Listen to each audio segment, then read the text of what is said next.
Hello friends, unique commerce अकॅडमीच्या online लेक्चरमध्ये तुमचं पुन्हा एकदा स्वागत आहे. मित्रांनो, आपण आजच्या व्हिडिओमध्ये आपल्या न्यू पॉइंटला सुरुवात करत आहोत. मित्रांनो, आपण आजच्या व्हिडिओमध्ये आपलं जे काही विषय अर्थशास्त्र आहे मीन्स इकॉनॉमिक्स, यामधील जे आपलं प्रकरण क्रमांक 3 आहे मागणीचे विश्लेषण, या प्रकरणामधील मुलांनो आज आपण व्हेरी इम्पॉर्टंट जो आपला पॉइंट आहे मागणीचे प्रकार, ते मुलांनो आपण आजच्या व्हिडिओमध्ये समजून घेणार आहोत. पण त्याआधी मुलांनो तुम्हाला एक छोटीशी विनंती आहे.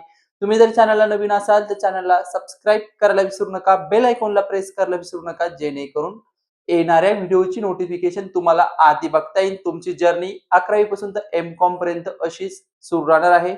आणि मुलांनो, आपण मागील व्हिडिओमध्ये आपला जो पॉइंट होता वैयक्तिक मागणी पत्रक आणि बाजार मागणी पत्रक, म्हणजे मागणी पत्रक हा पॉइंट आपण समजून घेतला होता. तो व्हिडिओ तुम्ही बघितला नसेल तर त्या व्हिडिओची लिंक तुम्हाला ह्या व्हिडिओच्या डिस्क्रिप्शन मध्ये दिली जाणार आहे. तसेच तुम्ही ह्या व्हिडिओच्या वरती तो व्हिडिओ बघू शकतात.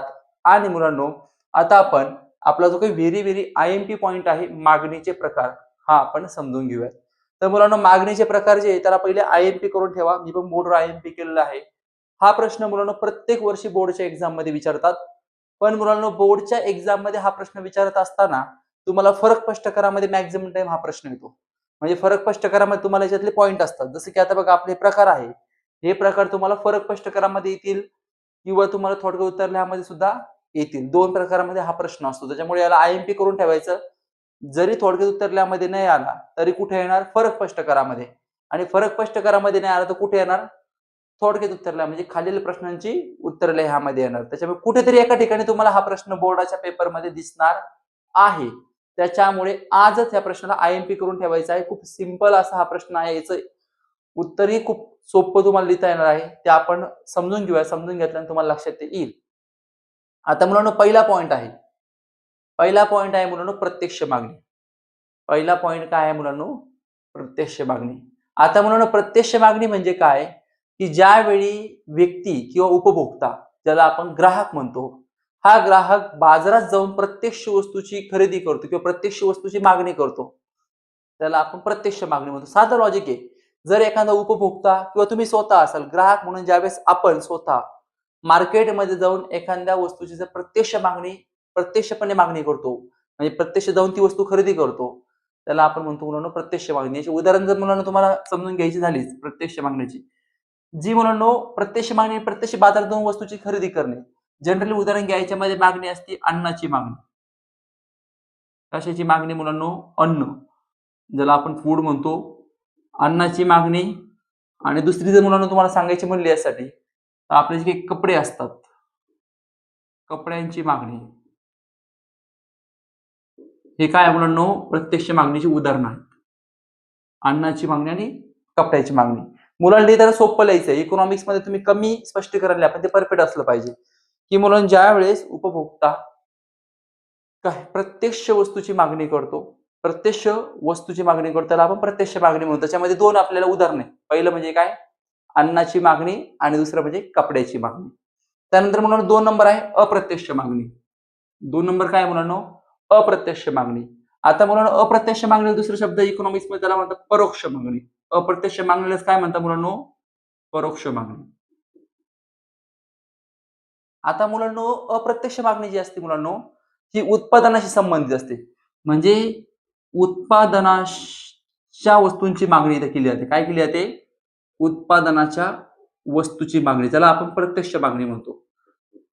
आता मुलांनो, उत्पादनाच्या वस्तूची मागणी नेमकं काय असते? की जनरली आपण एक्झाम्पल घेऊ, की समजा आपण एक उदाहरण घेतलं, की समजा आपला साखर कारखाना आहे. काय आहे? साखर कारखाना. तर मुलांनो, या साखर कारखान्यामध्ये आपल्याला काम करण्यासाठी कोण लागणार आहे? ते म्हणजे आपल्याला लागणार आहे कामगार.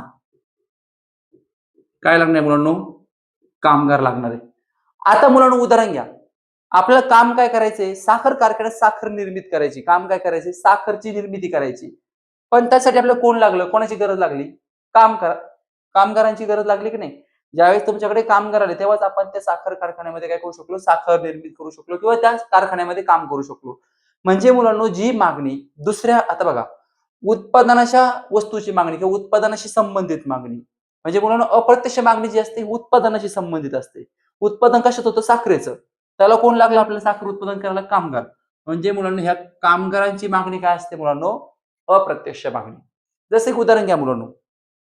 आपल्याला एखादं विद्युत उपकरण तयार करायचं. काय करायचंय? विद्युत उपकरण. त्यासाठी काय लागतं मुलांनो? तांब्याची तार लागते. मग विद्युत उपकरणासाठी तांब्याच्या तारेची मागणी काय होणार? त्याचं उदाहरण होणार. विद्युत उपकरणासाठी कशाची मागणी करू लागलो? तांब्याच्या तारेची. त्यावेळेस विद्युत उपकरण आपण करू शकतो. म्हणजे मग तसंच आहे, साखर कारखान्यामध्ये समजा साखर आपल्याला काढायची असेल तर आपल्याला इथे कामगाराची मागणी किंवा आपल्याला त्यासाठी एक रॉ मटेरियल म्हणून ऊस पण आपल्याकडे असला पाहिजे. म्हणजे मुलांनो, जी मागणी उत्पादनाशी संबंधित असते त्याला आपण कोणती मागणी म्हणतो? अप्रत्यक्ष मागणी. कोणती मागणी म्हणतो मुलांनो? अप्रत्यक्ष मागणी. त्याच्यामुळे 3 नंबर आहे पूरक मागणी. 3 नंबर काय मुलांनो? पूरक मागणी. आता मुलांनो पूरक मागणीला दुसरा शब्द असतो त्याला आपण म्हणतो संयुक्त मागणी. कोणती मागणी म्हणतो? संयुक्त. संयुक्त मागणी. आता मुलांनो खूप समजून घ्यायला खूप सोपं आहे. आता मुलांनो, जनरली आपण मागणी का करतो हे पहिले तुम्हाला क्लिअर पाहिजे, की आपल्याला आपली एखादी गरज पूर्ण करायची असते. त्यासाठी आपण मागणी करत असतो. आता उदाहरण घ्या. मला माझी गरज पूर्ण करायची, मी कशाची मागणी करणार? मार्कर पेनची. मार्कर पेन माझी गरज पूर्ण करणार. परंतु उदाहरण घ्या, की तुम्हाला कॉलेजला जायचंय. काय करायचंय मुलांनो? कॉलेजला जायचंय. काय करायचंय? कॉलेजला जायचंय. आता कॉलेजला तुम्हाला गाडीवर जायचंय आपण असं कन्सिडर करू. कशावर जायचंय? गाडीवर. म्हणजे म्हणून त्यासाठी गाडी आणि त्या गाडीमध्ये आपल्याला लागेल पेट्रोल. म्हणजे गरज काय आहे? कॉलेजला जायचंय, पण मागणी 2 वस्तूची लागते.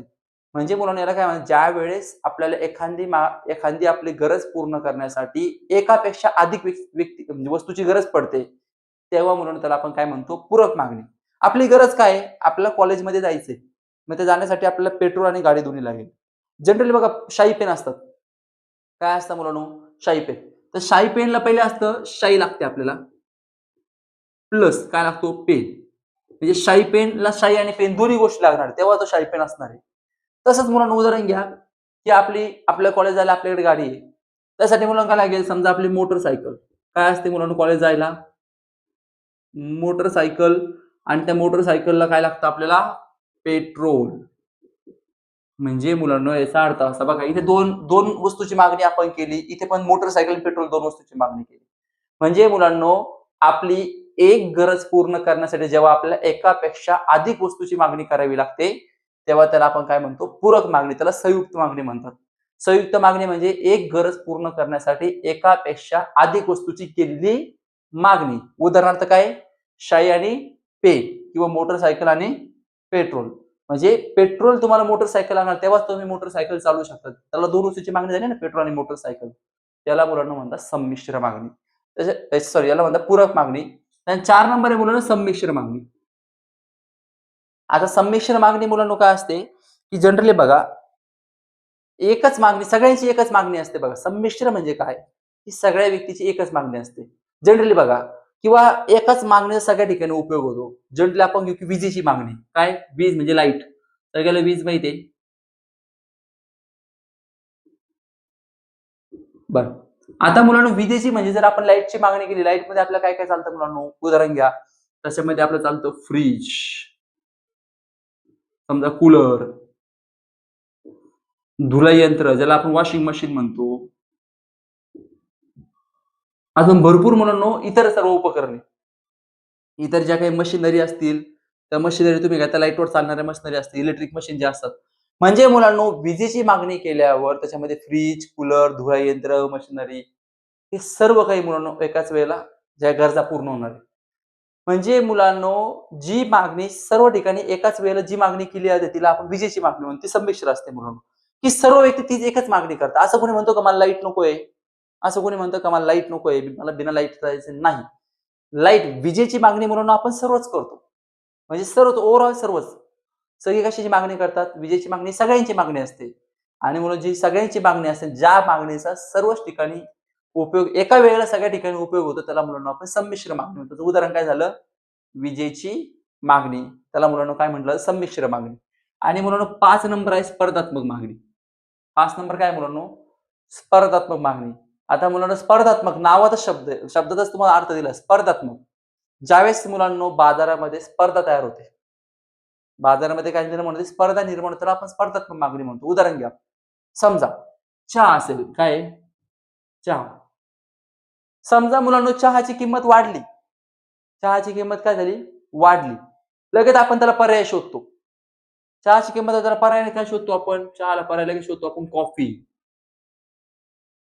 चहाला पर्याय काय शोधला आपण मुलांनो? कॉफी. तसंच आहे मुलांनो. समजा उदाहरण घ्या. साखर आहे. काय मुलांनो? साखर.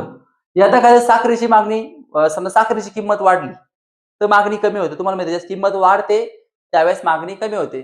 आता साखरेची मागणी वाढली की आपण पर्याय लगेच शोधणार. काय शोधणार मुलांनो? गूळ. म्हणजे मुलांनो ज्यावेळेस बाजारामध्ये विविध पर्याय उपलब्ध असतात. वस्तूंना बाजारामध्ये विविध पर्याय उपलब्ध असतात. त्याला आपण काय म्हणतो मुलांनो? स्पर्धात्मक मागणी. म्हणजे जसं की मुलांनो चहाला पर्याय लगेच कॉफी आपल्याकडे अवेलेबल आहे किंवा साखरला पर्याय गुळ आहे. आता गुळाचा चहा पण बनतो बघा मुलांनो. साखरेचा चहा आणि गुळाचा चहा. साखरेला पर्याय काय मुलांनो? गूळ. म्हणजे मुलांनो याला आपण काय म्हणतो? ज्यावेळेस एका वस्तूला दुसरा पर्याय बाजारामध्ये उपलब्ध असतो, जसं की साखरला पर्याय काय उपलब्ध आहे? गूळ आणि चहाला पर्याय काय उपलब्ध आहे? कॉफी.